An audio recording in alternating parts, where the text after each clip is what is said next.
Welcome back to Coffee and Conversation. And yes, I have my coffee, and I even have my cat, although he's sound asleep on the other side of the room. I read somewhere once that the average house cat sleeps approximately 20 hours a day, and I can believe it as a person who shares their home with a house cat. Yeah, 20 hours sounds about right to me. So maybe he will show up, and maybe he won't. I still have him, even if you don't, and just trust me, he's adorable. He's just sleeping over there. Before we go over to our little intro break, I did want to show you this. This is a vintage Bob Mackie scarf. And for those of you my age, I'm sure you will remember that Bob Mackie designed for all kinds of celebrities, but he was very well known for his designs for Cher and her outlandish stage costumes. And he won Emmy Awards from the 1970s right up into the early 2000s. So a very impressive designer, but he had a certain niche, which was kind of Hollywood glamour over the top, which I think made his apparel for normal humans a little avant-garde for most of us. Nevertheless, I love the scarf. It's very iridescent. I don't know if the camera's picking that up, but it has this wonderful assortment of colors, pinks, blues. Where are we? Oh yes, there we are. We've got the beautiful designer signature. I grabbed it in part because, Bob Mackie, why not? And for the colors. So when we come back, we are going to talk about this because Bob Mackie is the starting point for today's discussion. In a minute.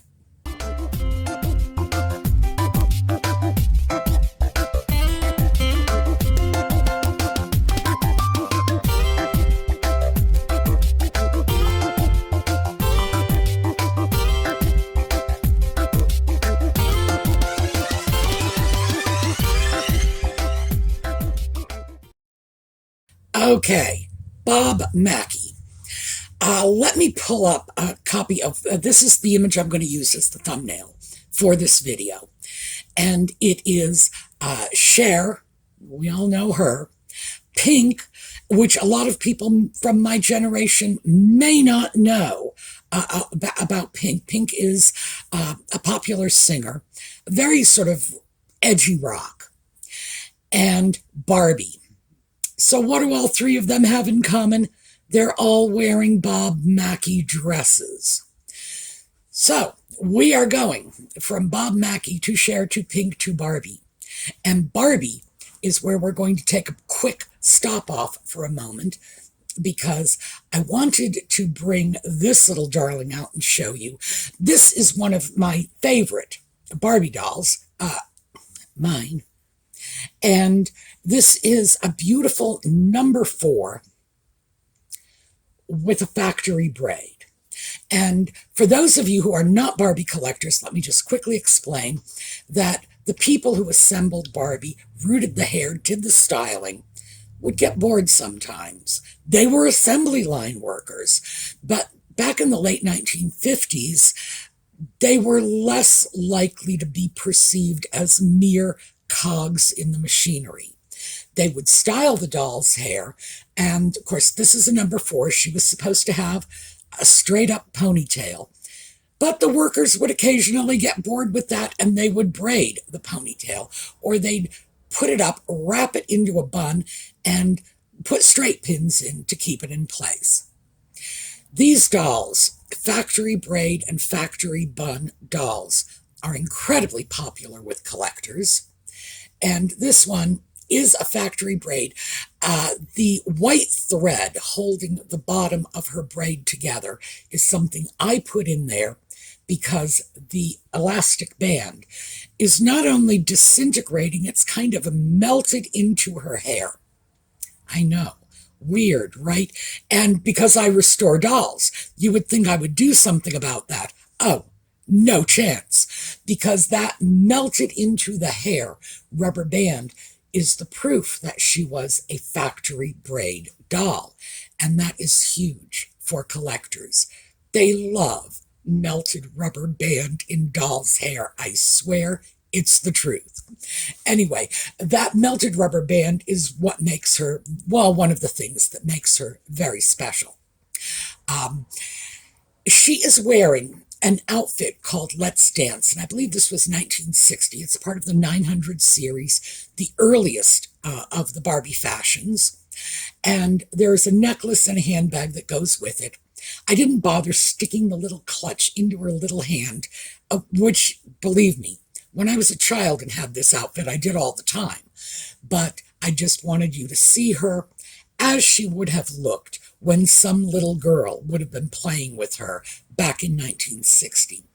The necklace she's not wearing because the jewelry was brass and copper and would discolor the dolls.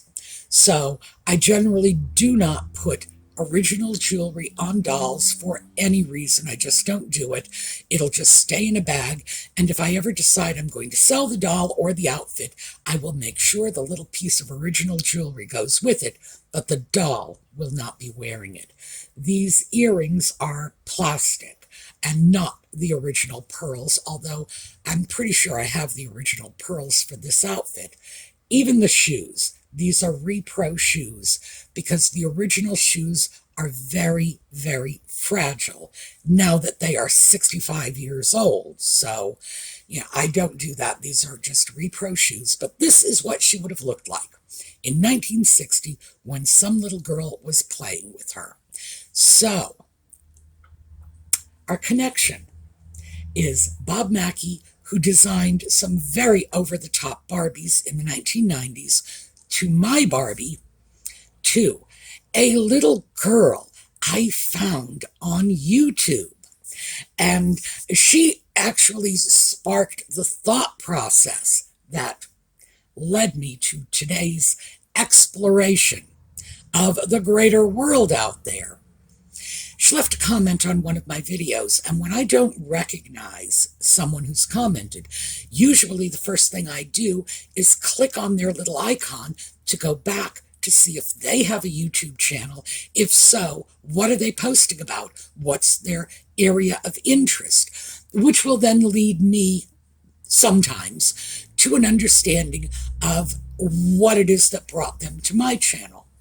Well, I went over to this little one's channel. She has a number of videos. It's a small channel, but mine was small once too. It's still pretty small now, relatively speaking. There are people who do like video games, and you watch them play video games, and they have 40 million subscribers. So compared to that, I am just teensy weensy. But this little darling does video game videos, and she does historical videos, and she also did a video about vintage Barbie fashion. Oh, and when I say vintage Barbie, it was the good old stuff from the 900 series, which is my personal favorite. So I started watching some of her videos, and they sort of break down into three basic categories: video games, historical content. It seems to be primarily about historically significant women, beautifully researched and very nicely presented, and then rants. Well, I do love the rants, and one of her videos had a rant about her generation, what she thinks is wrong with Gen Z. As a 20-year-old, I was going to say 20-something, but I'm afraid she's not even 20-something yet. She's still just 20. As a 20-year-old, she would have been born in 2003, 2004, somewhere in there. Definitely Gen Z. And as she was talking about her generation, she said something that absolutely slammed me in the side of the head. Should slam all of us. It's one of those realizations that obviously we should have figured this out. It was staring at us. But this was my teachable moment. Teachable moment for those of you who are not in the field of adult education is when you need to convey something to an adult, it's best to catch them at the teachable moment, that point in their learning experience where they are the most receptive to what you are saying. And that can be very unpredictable. In my case, it was simply that she said it and the light went off in my head. Now, here's what she said. She said that her generation was the internet generation. Their relationships are online, and this is normal for them. Now, I know, how fundamental is that? Is this not something we should have all just immediately glommed onto? Well, I don't know about the rest of you, but I didn't. Our grandchildren have grown up with social media. Now, for us, and I'm speaking to my baby boomer peers, we saw the technology come in. We did have computers when we were children. We didn't personally have them, but society had them. But they were room-sized ENIAC and UNIVAC, and they were something so sophisticated and so far out of our scope that we tended to view them with scorn and derision. It's like, oh, all these eggheads with their computers, and what are they doing? And it was something we viewed with suspicion. And then as things progressed, the internet I can speak to. The internet was late 60s. And I remember, now keep in mind, when I say I remember knowing that MIT and Stanford had computers that were connected to each other. I was in Boston, and the boy I dated in high school, his whole family were computer freaks, and his father ran the lab where that computer was at MIT. So, yeah, I had no clue what they were doing. I actually thought they were experimenting with artificial intelligence. I thought they were moving in the direction of robotics. So when I say artificial intelligence, I thought they were out to make, some kind of 1950s Robbie the Robot kind of thing. Even if they had told me in clear terms what the internet was, I wouldn't have understood it. Period. It just wouldn't have made any sense to me. I could never have imagined a time when we would have computers in our homes, or here, how about this? A computer that is in my pocket that can, gosh, the calculating capabilities of this computer are so far in excess of anything that ENIAC or UNIVAC could have done back in the day. I just couldn't have wrapped my head around it. But that was part of the technology that we dealt with as young adults and later as middle-aged adults. We went from large, clunky word processors to home computers that were, again, large and clunky, and they were ghastly expensive. And eventually, of course, it scaled down, became more reasonable. Smaller computers, cell phones came in, etc., etc. So at this point in our lives, most of us have things, well, we never could have imagined when we were younger. This is like, a Star Trek communicator, into tricorders, sorry. Let's not undersell this thing. that was what our experience with technology was. It went from scary monsters when we were children, robots invading the world, Klaatu Barada Nikto, you all know because you remember this. Gen Z is on the opposite end of that. They grew up with this stuff. It's always been there for them. They do not know a time when it wasn't there for them. It's not scary. It's their outreach. So anyway, Lex, that's the girl's name. By the way, I'll put all the information in the video notes. No, I won't. I'm going to put it right here so you can see it.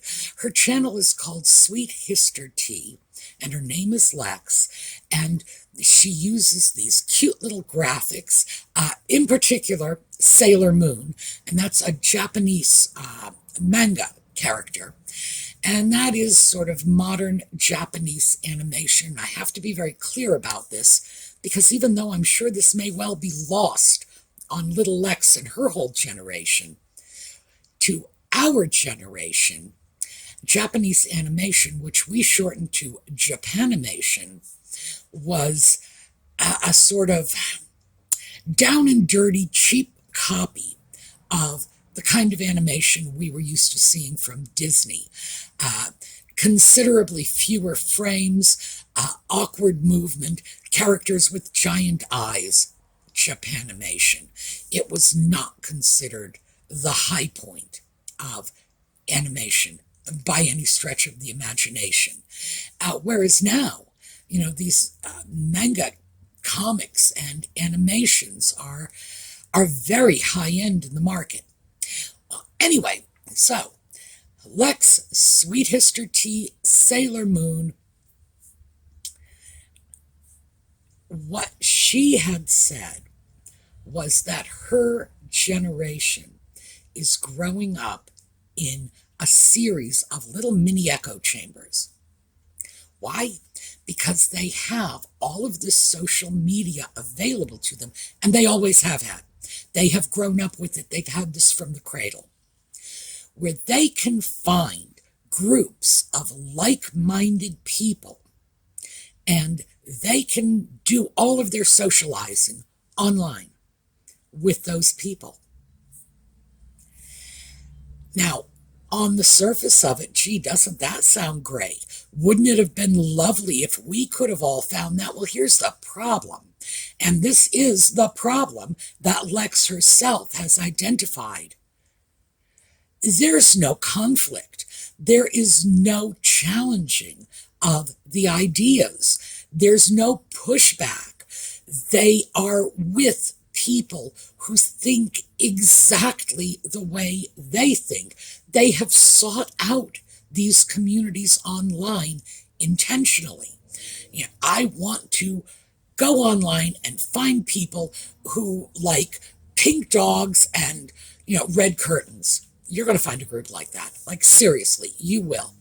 And so that's what these children have done. And they've done it from the earliest ages. So their social communities are just like them. And if they have an idea that's, let's say, just a little off kilter, there's nobody to point that out to them, because they are in groups of people who share their interests almost completely. I mean, it's to the point where if you go on social media looking for groups to become involved with, you can get hyper specific. You really can. So they are listening to the sounds of their own voices coming back at them. And the problem with this, and Lex didn't get too much into this, but I am going to just simply as an educator. Learning and growing intellectually is very much dependent on challenge. You have to be able to defend your ideas, to articulate them to people who do not understand them. Now, these Gen Z folks in their little social media groups, they don't need to do that. They articulate their ideas in a form of shorthand because everybody else knows the ground rules of the social games they are playing. If they want to talk about, well, Japanese animation, for example, they don't need to explain, well, manga is different from Japanimation, because there are no people with that Japanimation image in their head that belong to their groups, you see? So it's not necessary. And because everybody else is there out of a desire to share the same interests, they don't have to defend it. They don't have to deal with any pushback at all. If they do have pushback, well, of course, they probably don't have the skills to defend their point of view or to say, this is my interest, here's why, because they don't have to do that. And it's very easy for them to simply retreat from the conflict, go back online to that group of like-minded individuals who are not going to challenge them. This is a little scary for me. It scares me for that generation, because when they have to get out into the world and deal with the greater society, I'm not sure that they all have the social skills they need to do this. I'm not even sure they have the perspective they need to successfully navigate the greater world.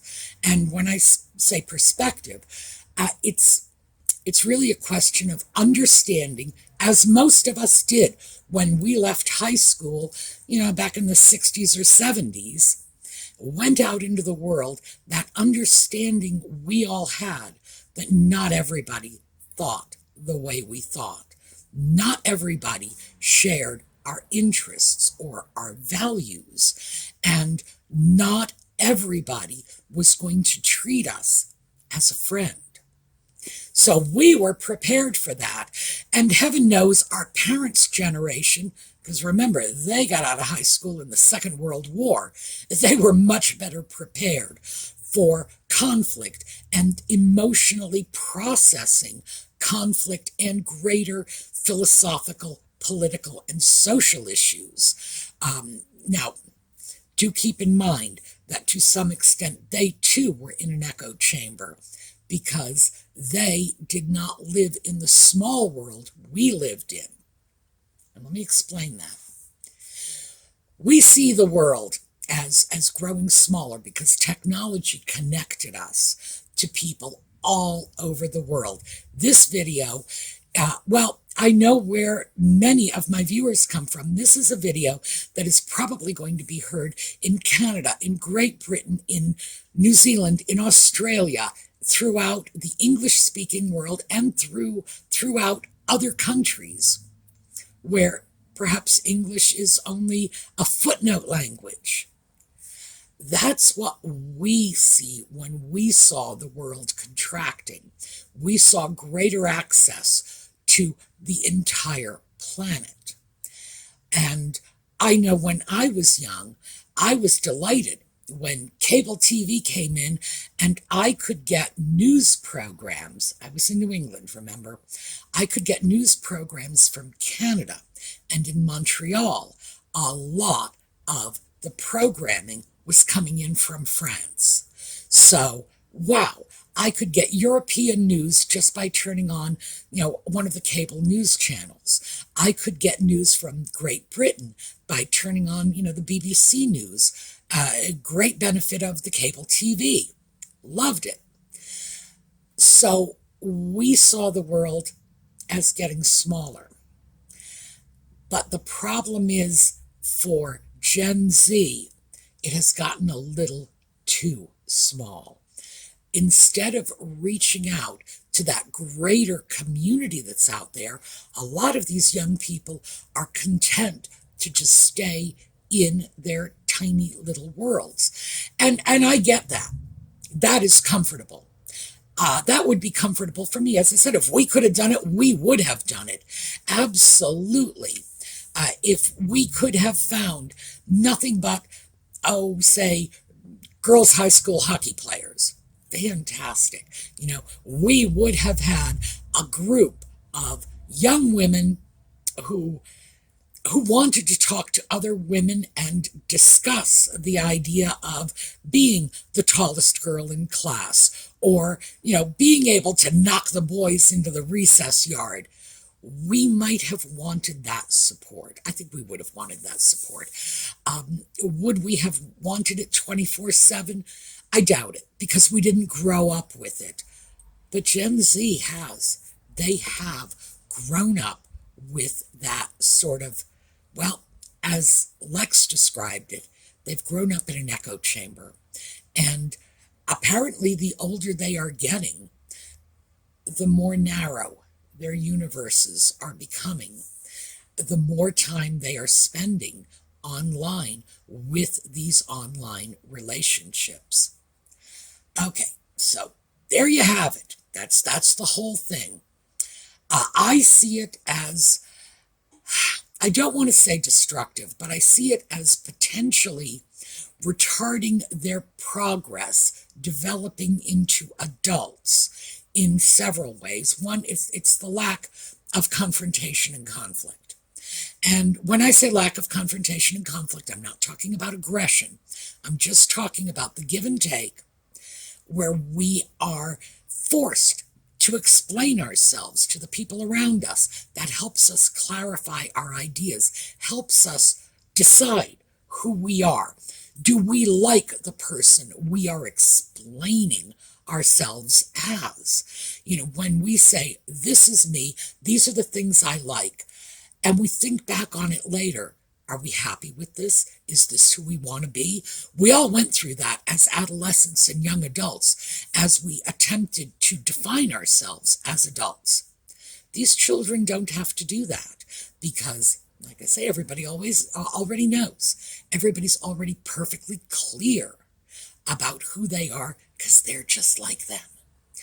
And so it's not necessarily a conflict.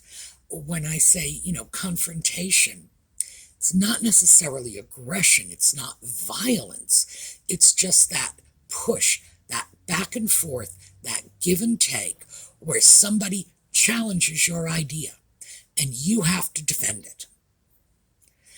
And if that doesn't happen, how do you really know if your idea is sound? Well, you haven't reasoned it out for yourself. You've never had the need to.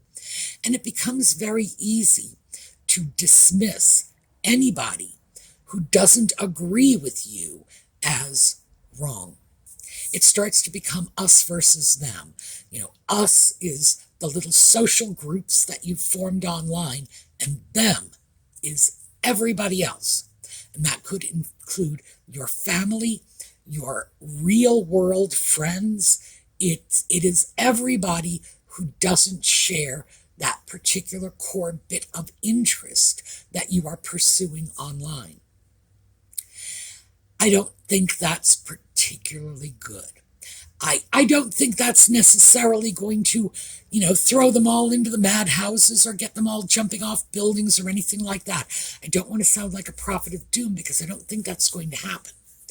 Primarily, I don't think that's going to happen because when one person, and remember, Lex has figured it out, when one person from their generation has it figured out, that tells me the door is open for all of them to figure it out. No, we don't need all of them to figure it out. We do need most of them to figure it out so that they are able to see that the world they live in online is not the real world, and as they move out into the real world, there are going to be different rules. And if one of them can figure it out, it means all of them can figure it out. So the reason I wanted to throw this out is these are our grandchildren.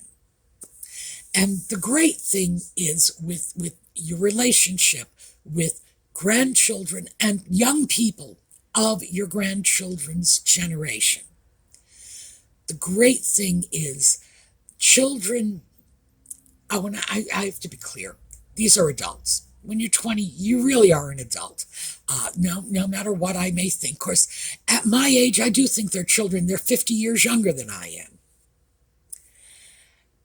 These are a wonderful group of young people. Let me stick with young people for a while instead.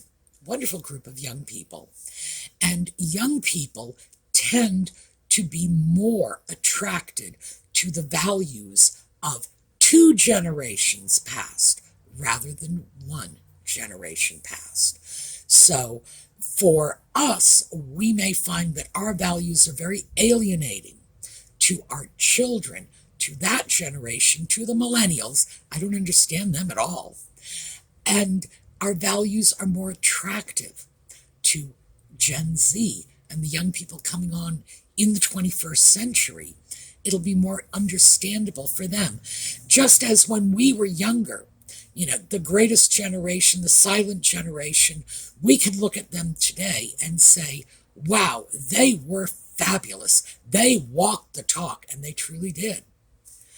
But it was the lost generation we could relate to back in the 60s when it was all about, the flappers and the cafe society and people like Fitzgerald and Hemingway. And those were the people that we related to when we were in our rebellious phase in the late 60s. And it tends to happen that way. Rebelliousness skips a generation. Stability skips a generation.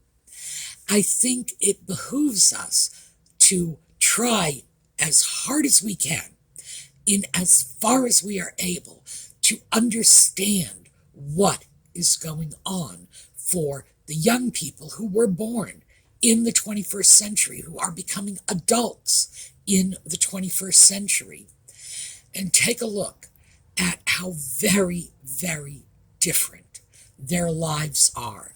Because whereas we saw the incoming of technology, we went from virtually no technology at all. It's stuff that it looks like Flintstone level primitive compared to what we have today, to all the technology we have today. We were the generation that saw the man walk on the moon. It's important to remember that. We saw the milestones, and they are growing up in that legacy. And as their elders, as the people that they are inclined to come to for acceptance and support, I think understanding what's going on for them is going to be incredibly helpful as we try to figure out how to forge bonds with these people who, as I say, are sometimes literally our grandchildren, but are at least figuratively our grandchildren. Try to forge bonds with them. Help them understand where we come from, but also we've got to understand where they are coming from. So if we want to challenge their views, give them a little pushback, we have to be prepared to do it very gently and take into consideration that they're not used to this. So anyway, that was what I wanted to throw out, because we had just been discussing the various generations a few weeks ago, and I had the opportunity to come across this. And as I say, Lex's rant on her generation it was absolutely sort of a teachable moment for me, because even though common sense tells me these children have grown up with technology, it's been there always, it wasn't until that moment that I accepted it as an emotional reality and came to understand globally what it means to grow up like that. And it is completely different from the way we grew up. So, little outreach is in order. All right, and do go over and check out her channel, because as I say, I love the history videos. Primarily, it's history of women, which is fantastic. I love the rants. The video game That's not my thing. Sorry, Lex, it's not. It's not my thing. I will probably take a look at some of them because some of them are also rants, and I love the way this child rants. Oh, on the way out, let me just, when I'm thinking about, I love the way this child rants. She absolutely snagged me when she had said in one video, you don't understand, it's not XYZ, it's because you have the personality of a diaper rash. I love that line. I'm going to borrow that line. I'll give her credit for it, but I'm definitely borrowing that. When this child goes on a rant, she goes on a rant, bless her heart. So yes, I love the rant videos. I love the history videos. She has done one video of vintage Barbie fashions. Hopefully she will do some more. And there's stuff in that collection for everyone. So definitely check it out. All right, that is what I have for you today. No Audie, he's still conked out. He's like totally unconscious over there. I think it's because he's been eating all morning. He's just gobbling as much food and as much treats as I was willing to put in his dish. So we'll catch Audie some other time. We're going to take a look at a slideshow on the way out. We will see you again tomorrow, hopefully, and in the meantime, have a terrific day.